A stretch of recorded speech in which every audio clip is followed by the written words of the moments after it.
Do you ever feel like people hate you, even though you did nothing to them? There's a psychological reason behind it. And if you don't learn, it will ruin your career. I'm Tej Sharma, and I'm breaking down the most controversial book in the world, The 48 Laws of Power, whose law number 1 is never outshine the master.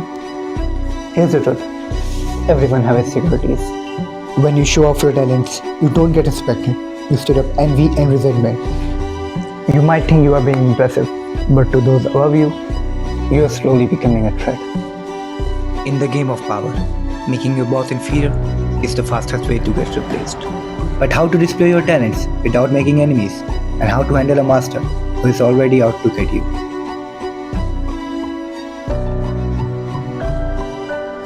The strategy is simple. Always make those above you feel comfortably superior. In your desire to please and impress them, do not go far displaying your talents.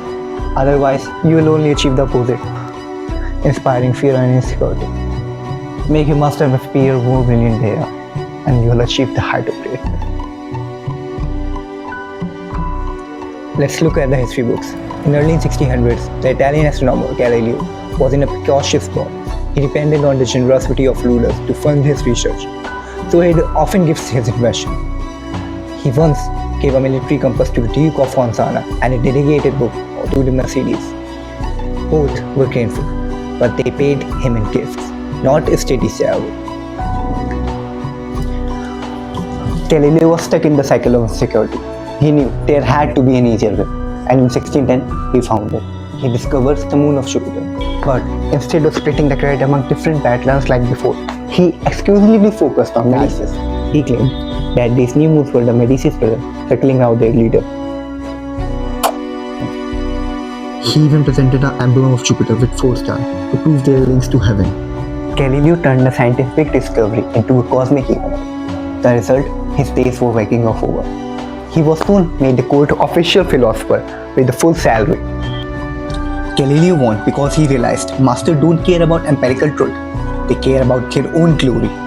Galileo didn't make the Medicis feel inferior with his intellect. He made him shine brilliantly throughout Italy. He didn't outshine the master, he made master outshine everyone else. The motto: don't fool yourself, the modern world hasn't changed. People in power still want to feel like they're the smartest and the most charming person in the room.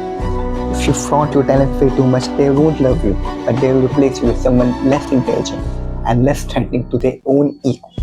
But here's the catch, you must be selectively clear. If your superior is a falling star, weak and ready to collapse, you shouldn't be merciful. Outshine them and let the nature take its course.